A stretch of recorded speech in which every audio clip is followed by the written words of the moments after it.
La Géorgie se rapproche-t-elle de la Russie? C'est ce que prétendent des chercheurs européens. Au Portugal, Olena Zelenska aborde le sujet des enfants ukrainiens déportés en Russie et critique l'inaction de la communauté internationale.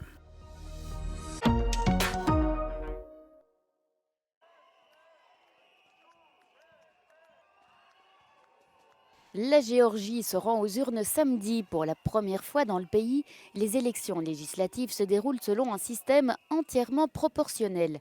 Les manifestations de rue sont fréquentes, tant pour les forces pro-Union européenne que pour les forces anti-Union européenne. Le parti Rêve géorgien, créé et contrôlé par l'oligarque milliardaire Bidzina Ivanishvili, est au pouvoir depuis 3 mandats. Selon Thomas de Waal, chercheur au Centre européen de la Fondation Carnegie pour la paix internationale, Bidzina Ivanishvili et le parti au pouvoir sont devenus complètement paranoïaques et anti-occidentaux. They have done this extreme anti-Western turn in order, I think, to try and stay in power, to reduce democracy in Georgia, in order to reduce checks and balances. It's a position which obviously alienates the West and Georgia's Western friends, gets them a bit closer to Russia, and also closer to some other illiberal governments around the world. They're particularly close to the Hungary of Viktor Orban. Récemment, le mariage homosexuel et l'adoption pour les couples homosexuels ont été interdits en Géorgie. Les médias et les organisations civiles financées de l'autre côté de la frontière ont été qualifiés d'agents étrangers selon le modèle russe. Basically, their activities, the passing, adopting of the legislation are very pro-Kremlin. So they do not openly say that Georgia comes closer to the Russia, but all their actions, all the legislative work, basically does it. So this is their strategy. Now, Russia is engaged and basically interferes into the internal politics through this government, so it doesn't have to show up more strongly. La Géorgie a reçu le statut de candidat à l'adhésion à l'Union européenne en décembre de l'année dernière. Mais en juin de cette année, les dirigeants de l'Union européenne ont déclaré que les actions antidémocratiques de la Géorgie menaçaient l'intégration européenne du pays.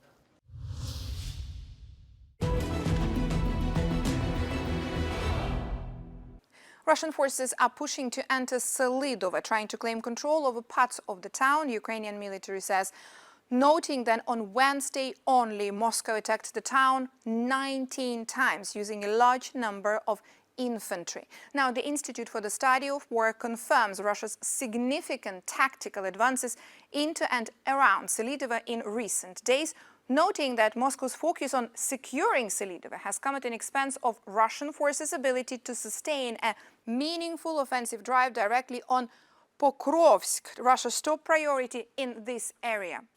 Geolocated footage shows that Russian forces have advanced in northeastern and eastern Selidova towards the center of the town. They have also pushed here from the south. The Institute for the Study of War states that these advances may soon cause Ukrainian troops to withdraw from the area to avoid being trapped within a collapsing pocket. Ukraine's Prosecutor General Office reported that Russian soldiers killed 4 captured Ukrainian servicemen near Selidova.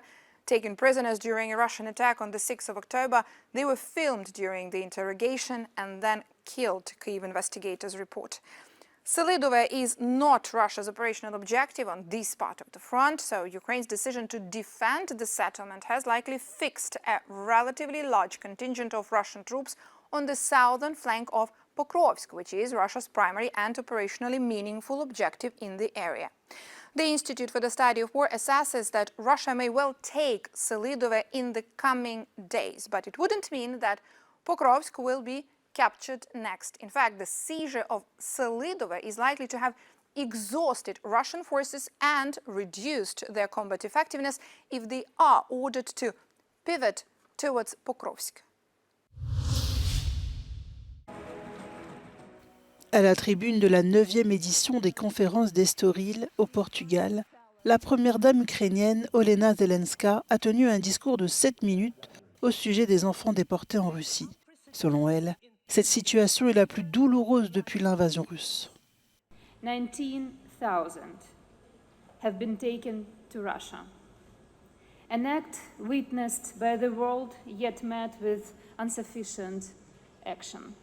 As we engage in these discussions today, we must critically evaluate the effectiveness of international organizations and their responses, or rather their inaction. D'après Olena Zelenska, une réflexion prolongée peut mener au danger, c'est le message qu'elle a souhaité transmettre à la communauté internationale, qu'elle n'a pas manqué de critiquer durant sa prise de parole. Pour elle, le temps accordé aux discussions doit se traduire par des résultats tangibles. As we engage in meaningful discussions today, let us focus on tangible outcomes. This is not just about Ukraine. It is about the collective security of our global community. No crime is too distant to concern us all. Each act of violence represents a threat to our shared humanity. The actions we choose to take today will shape our collective future. If we commit to action, we can bring peace closer and uphold the principles of coexistence in the face of adversity. Com duas guerras em curso, este primeiro dia nas conferências do Estoril ficou marcado por discursos de apelo à ação e à cooperação internacional para repor a paz na Ucrânia, mas também no Médio Oriente. Joana Mourão Carvalho para a Euronews, em Lisboa. En Russie, Auchan s'apprête à tirer le rideau. 22 ans après son installation, le géant de la distribution est en passe de vendre sa filiale russe, qui comprend plus de 230 magasins à travers le pays. En cause, le poids des sanctions de l'Union européenne à l'égard de Moscou, devenu trop lourd à porter pour l'entreprise française. 2 candidats potentiels à la reprise ont été sélectionnés par Auchan. Le Kremlin aura le dernier mot, car l'aval des autorités russes est nécessaire lorsqu'un investisseur étranger quitte le pays. Depuis février 2022, le nombre d'entreprises françaises a fortement diminué, mais jusqu'ici, Auchan avait fait le choix de poursuivre son activité. Le groupe est un acteur important de la distribution alimentaire, d'autant plus qu'avec 10% de son chiffre d'affaires et 30 000 salariés, la Russie, à son apogée, figurait en tête de liste des filiales les plus rentables pour la marque Auchan. Les dirigeants des BRICS posent pour une photo de groupe avant la séance plénière de clôture du sommet organisé par Vladimir Poutine dans la ville russe de Kazan. La conférence de 3 jours a réuni 36 pays ainsi que le secrétaire général de l'ONU, Antonio Guterres. Elle a porté sur l'approfondissement de la coopération financière, y compris le développement d'alternatives au système de paiement dominé par l'Occident. Lors de la session plénière de jeudi, Vladimir Poutine a parlé d'une vision commune du nouvel ordre mondial démocratique, tout en reprochant aux sanctions occidentales de fragiliser la stabilité régionale, notamment en Ukraine. Один из примеров этого – это Украина, которую используют для создания критических угроз безопасности России, игнорируя при этом наши жизненные интересы, справедливые озабоченности ущемления прав русскоязычных людей. А сейчас и вообще не скрывают цель нанести нашей стране стратегическое поражение. Vladimir Poutine a également proposé de réformer l'ONU en élargissant la représentation des pays d'Asie, d'Afrique et d'Amérique latine.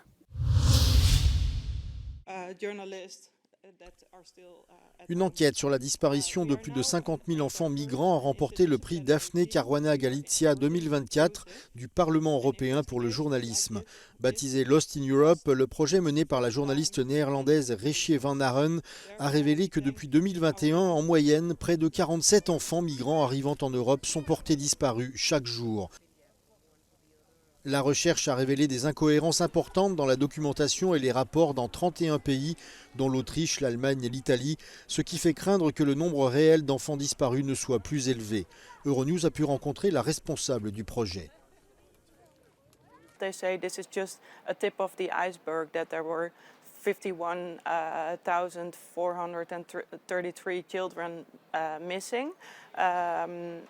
The last time that we did this investigation, there were only 18,000 children missing back in 2021. So the number did increase. We don't know what happens if we do the investigation again in 3 years. L'enquête a révélé que nombre de ces enfants sont victimes de la traite des êtres humains ou se retrouvent pris entre les mains des gangs de passeurs. Many children are also caught at the borders and they end up in prison for people smuggling whilst they were smuggled themselves. So the EU war against people smuggling works out the other way for minor children. A lot of minor children are in adult detention because of that. Le prix a été remis aux lauréats au Parlement européen de Strasbourg.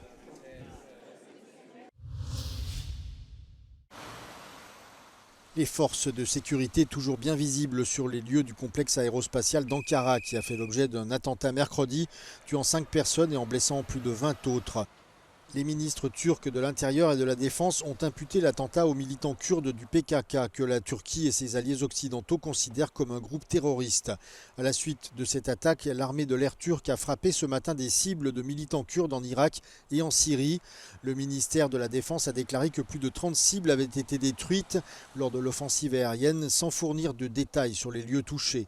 Il a également ajouté que des précautions avaient été prises pour éviter de blesser des civils, mais les forces démocratiques syriennes dirigées par les Kurdes affirment que 12 civils ont été tués dans les bombardements.